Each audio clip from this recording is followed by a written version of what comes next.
Betson lažybos. Nesaikingas lošimas gali sukelti priklausomybę. Bongas žaidė Maltoje ir augo Džozefas Bongas būtent šioje šalyje ir pasirinko būtent Maltos rinktinę. Tad tokie turbūt ryškiausi žaidėjai. Klubo vadovė Vilma Venslovaitienė, nei komandos treneris Vladimiras Čeburinas sako, kad buvo objektyvių priežasčių. Tai yra žinoma labai daug traumų komandoje. Jų ir čia labai gerai žaidžia Mutašy, užsiima puikią poziciją, perima į kamuolį ir bėga į priekį Ovidijus Verbickas, komandos kapitono perdavimas Devensui. Devenso smūgis ir šį kartą nepavyksta pataikyti į vartų kamuolio kontrolės turi Žalgirio ekipa.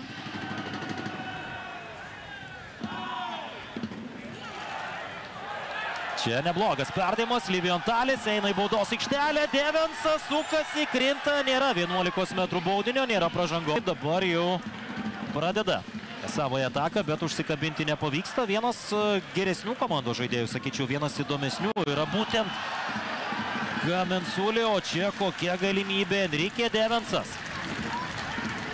Vis aštresnės Lietuvos čempionų atakos, dar kartą štai čia. Nuošalės panašu, kad pavyko išvengti, perdavimas neblogas, bet ne sezonas, ta antra sezono dalis Šimkų tikrai Šiauliuose buvo gera, bet kaip ir minėjau, praėjęs sezonas netoks įspūdingas. Dabar galimybė, labai grėsmingas smūgis. Kamensulė smūgio yra sužaidęs. Čia perdavimas į baudos aikštelę ir ten galimybė Liviontaliui. Kendišas žinoma ir smūgiai neblogą turi. O čia labai pavojingoje situacijoje yra Nauforija, bet yra galimybė Žalgiriui pasiaukojanti akistatą ir Mikelafas dabar laimi šią dvikovą, po to jau galimybę turi Tavarešas su persvara į Maltą. Čia teisėjas leidžia tęsti žaidimą. Pražangos prieš Šauforį nėra, perima kamuolį Maltos čempionai ir tai yra smūgis labai pavojingas. Perdavimai į kairę baigėsi nesėkmingai, perima kamuolį Mutašy ir iš karto žiūri į priekį, Jurijus Kendišas yra čia, palieka vartus vartininkas čia, Bonelo. Kendišas. Jo perdavimas kairė koja, keliamas kamuolys, 3 žalgiriečiai buvo toje vietoje, Forė. Smūgis iš toli ir ne... Centro saugai, kalbant apie Žalgirį, padeda žinoma kraštinis žaidėjas Ovidijus Verbickas, krašto saugas, nors jis didžiąją karjeros dalį žaidė būtent kaip vidurio saugas. Dabar perdavimas, numetinėjamos kamuolys čia. Čia į priekį perdavimas ir labai pavojinga situacija. Bongas smūgiuoja ir Olsesas.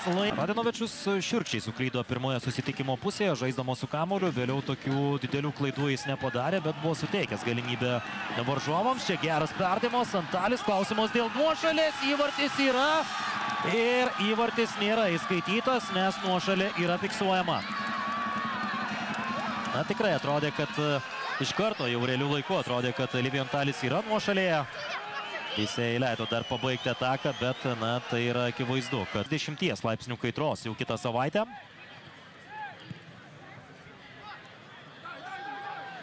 O čia gali būti labai pavojinga ir prie kamuolio vartininkas pavyksta Karlusui Olsesui. Galimybė keisti pusę yra labai daug erdvės ten kairėje Tavarešui. Čia nėra pražangos. Ne, vis dėlto fiksuojamos taisyklių pažeidimas. Teisėjas pražangą fiksuoja. Situacija ieškos komandos draugų baudos aikštelėje. Perdavimas kairė koja. Čia Jurijus Kendišas ir pavojinga situacija. Ir dabar galų gale pelnytas panašu legalus įvartis. Vilniaus Žalgiris veržėsi į priekį po standartinės padėties. Liviontalis, žmogus grįžęs į komandą, jis sugeba pasižymėti 59 minutę. Žalgiriečiai priekyje, sužaidus beveik valandą. Dabar jau rezultatas yra geras ir dabar norėtųsi žinoma dar vieno įvarčio, kad įvarčių bagažas kelionėje į Maltą būtų didesnis. Žmogus legenda, kalbant apie Liviontalį, Žalgirio gerbėjai jį tikrai myli, mėgsta. Tai yra žaidėjas, kuris ne vienus metus jau žaidė Žalgirio gretose, nepaisant to, kad yra legionierius, yra rumūnas, vis grįžta į komandą, grįžo ir ne taip seniai, prieš kelias savaitės. Dar kartą štai ši situacija. Čia Jurijus Kendišas, jo puikus žaidimas galvo, numestas kamuolys ir koja. Liviontalis, ką reiškia patirtis? Nuostabus užbaigimas nuo dirbtinės dangos. Nuo žemės kamuolys krinta į vartus, tad Žalgiris priekyje 1-0.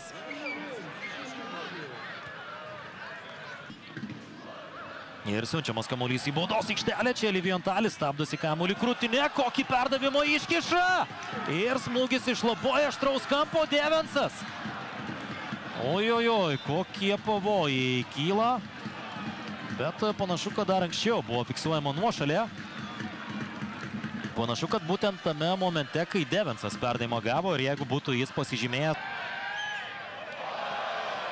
Dar kartą puiku žalgiriečių žaidimas, reikia greito perėjimo iš gynybos į puolimą. Ir tikrai norėtųsi dar vieno įvarčio, kol varžovai bando atakuoti, juos nubausti. Ojoj.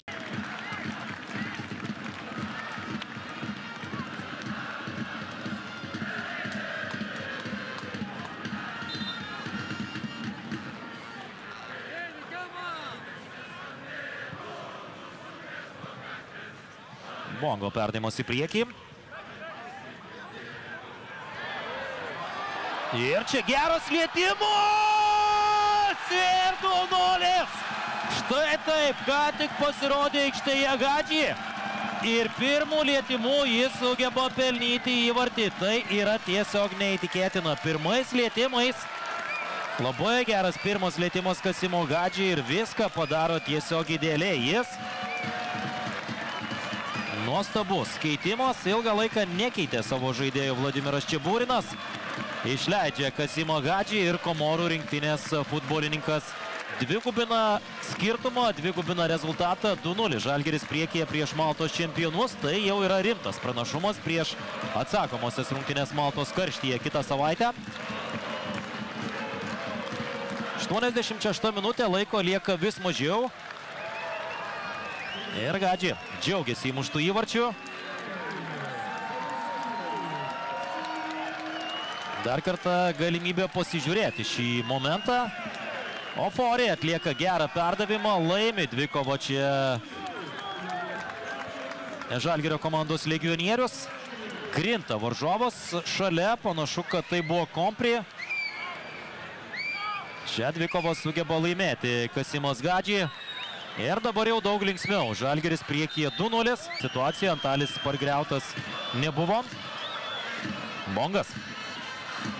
Metasi kamuolį į dešinę, žaidžia prie žalgiriečius kelis ir kaip žaidžia vartininkas, gaudo kamuolį Olsasas. Bongas. Perdavimas į dešinę, žaidimas 1-1. Ir smūgis yra, šį kartą jis blokuojamas, ataka tęsiama, na, nesinorėtų tokių chaosų baudos aikštelė. Šį žaidėją mes į kovą Maltos čempionai. Ovidijaus Verbicko, kuris visiškai kitoje aikštės vietoje susižeidęs, na, čia labai nemalonus epizodas, tiesiai bet jie kol kas nebuvo labai pavojingi. Dabar perdavimas, labai grėsmingai skrieja kamuolys, yra smūgis ir jis vartininko rankose. Čia perdavimas į priekį, žaidimas nugarą į vartus ir Matulevičius, ojojojojojojoj. Tai buvo kone ideali proga. Kamuolį perima. Nežiūrėdamas atlieka perdavimą Hadži ir vėl išveda tą patį Dinos. Yra pastebimi, tik pasirodė po keitimo. Perdavimas Kendišo link, yra smūgis. Galva atakuoja Jurijus Kendišas. Tokiose situacijose yra vienas pavojingiausių. 2-0 labai smagus rezultatas. Galėjo būti ir didesnė pergalė, bet svarbu ir tai, kad Žalgiris nepraleido įvarčių.